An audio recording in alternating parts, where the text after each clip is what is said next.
Australians need affordable and reliable energy. That's the only way that we're going to see our power bills lower. So I don't understand why we don't just invest in what works. By the time those wind turbines reach the end of their lifespan, those foreign companies have sold off, they've established shell companies, and basically when the farmers come to collect their money to pay for the decommissioning costs, there's no one to contact anymore. How much were you willing to pay to meet net zero emission targets? And half of those people that we surveyed said that they weren't willing to pay a single dollar each year. Hello and welcome to Spectator TV Australia. I'm your host, online editor Alexandra Marshall, and today we are joined by Mia Schlicht, a research fellow for the Institute of Public Affairs.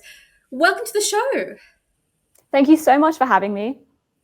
Look, everyone, even the most devout of our green energy enthusiasts, are starting to look at their bills and wondering, gee, this cheap energy perhaps is not so cheap. Renewables backed by batteries and gas peaking and firming is the best and cheapest model for Australia going forward. You've been looking into this. What have you discovered recently about why our energy bills are completely out of control?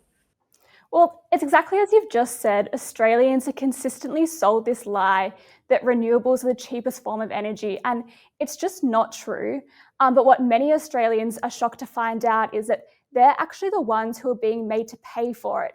And that's through hidden green energy charges on their electricity bills. Basically, how this scheme works is the government has established a large-scale renewable energy target in order to meet their reduced emissions target. And what that means is that each year, electricity retailers are mandated to purchase a certain amount of power from renewable energy power stations like wind and solar farms each year.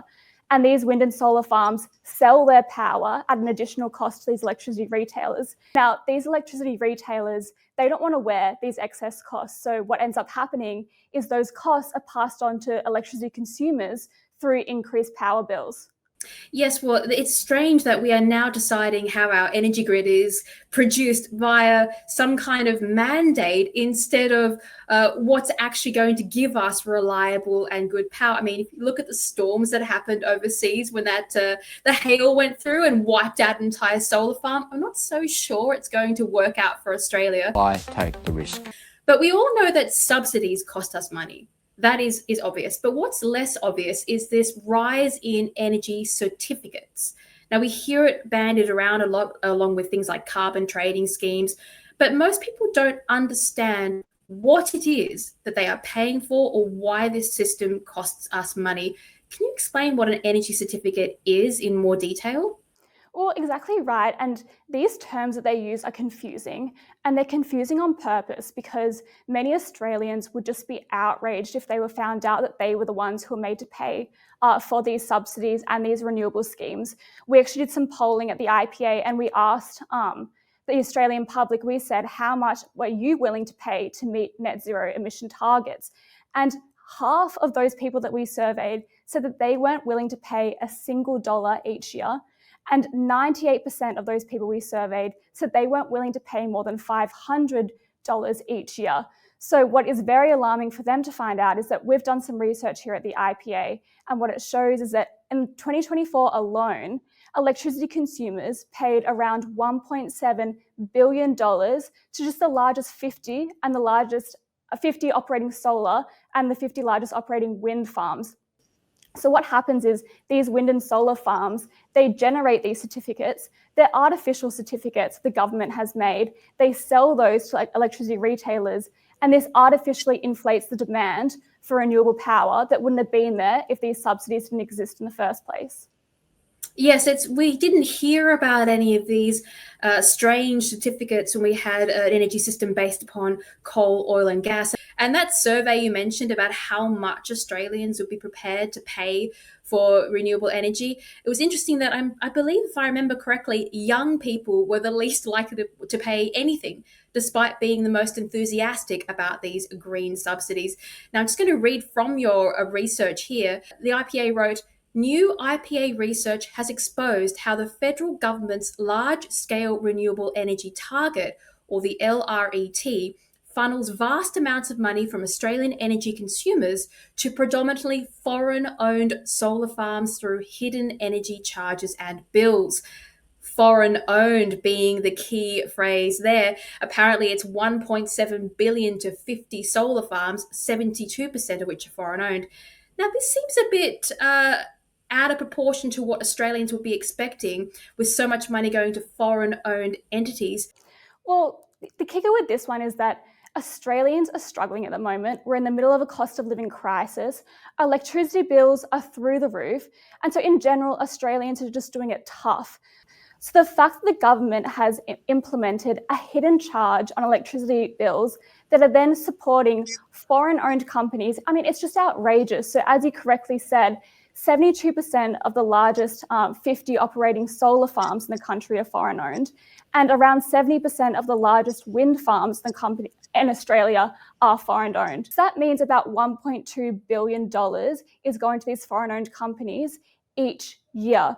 So while Australians are struggling, they're toughing it out, rather than lowering energy prices by bringing in reliable energy sources, instead they're being made to prop up foreign-owned companies. And I mean, I don't blame them for establishing themselves here in Australia when they see that the schemes that are available to them. I mean, why wouldn't you? You're guaranteed a river of gold when it comes to subsidies.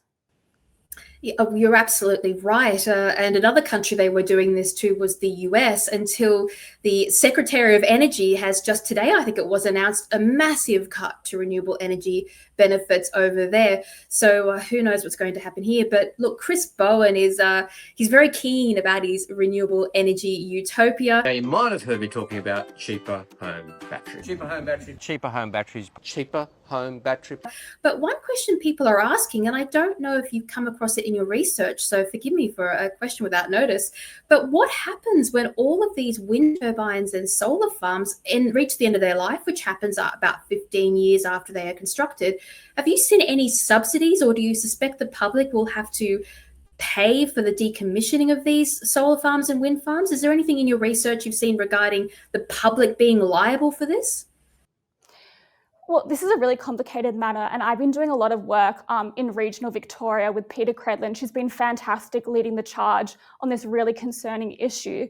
But speaking to various landholders and farmers up in our regions, what we were told from them is that in their contracts of when they sign on to build one of these wind turbines or agree to host the solar panels, there's often a clause in the contract which makes the company liable for the decommissioning costs. So to put it in perspective, the cost of decommissioning one turbine can range from $500,000 to $700,000.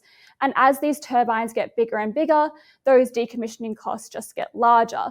But what's happening is, because these wind turbines last, let's say, anywhere between 15 to 20 to maybe, if you're lucky, 25 years, by the time those wind turbines reach the end of their lifespan, those foreign companies have sold off, they've established shell companies, and basically when the farmers come to collect their money to pay for the decommissioning costs, there's no one to contact anymore. It's just outrageous. So it sounds like this is going to become a problem not just for the Australian taxpayer, but also for Australian farmers who agreed to have these projects on their land. Is that correct? Yeah, that's absolutely correct. And it makes sense why these regional communities are so up in arms, why they're so distressed about this rollout, because it's completely eradicating prime agricultural land across Australia. And it doesn't have the consent of these regional communities.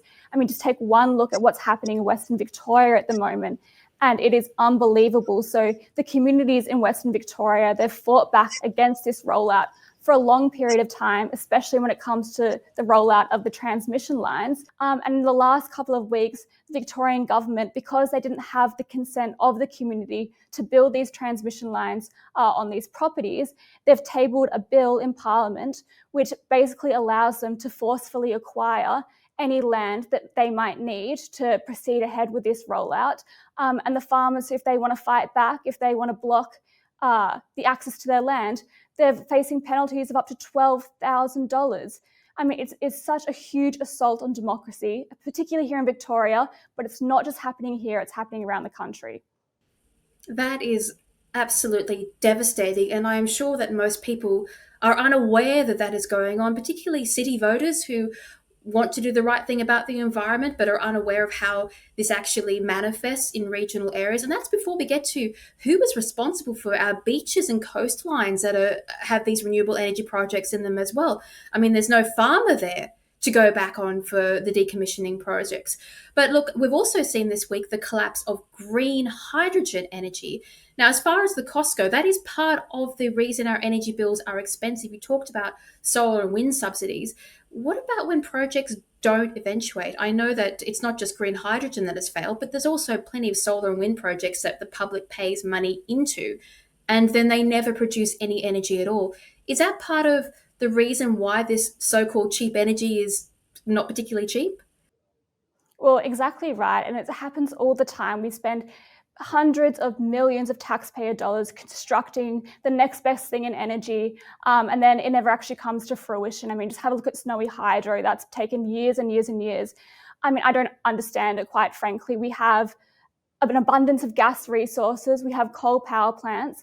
Australians need affordable and reliable energy. That's the only way that we're going to see our power bills lower. So I don't understand why we don't just invest in what works. That's such a great point. I mean, we're an energy-rich country. We are extremely blessed in our natural resources. There's no reason why our energy should be expensive or infrequent or collapsing, as the case may be. But your research at the Institute of Public Affairs is extremely important, especially in highlighting these issues with the grid. I have one final question for you, and that is, what made you so interested in finding out about why this energy is expensive? Well, as I mentioned before, I've been doing a lot of work out in our heartland communities. That's our rural and regional communities. And just speaking to farmers in these regional areas who've worked the land for generations and generations. We've got 6, 7 generation farmers who've done it tough for years and years and years. And to see their distress by the government just coming in and completely bullying them out of their land and just steamrolling them off prime agricultural land, it's really distressing. And as you mentioned before, it's the inner city elites who are peddling these policies and this net zero narrative. But at the end of the day, it's not them who has to deal with a wind turbine in their backyard. They're not the ones who have to construct solar panels on their land. So it's very, very easy to put their hand up and say, hey, we're doing the right thing, let's commit to net zero, when they're not the ones who are being steamrolled over it. However, they are the ones who are going to have to pay for it when none of this infrastructure stacks up. Well, your work is extremely important, and thank you so much for joining us here today on Spectator TV. Thank you for having me.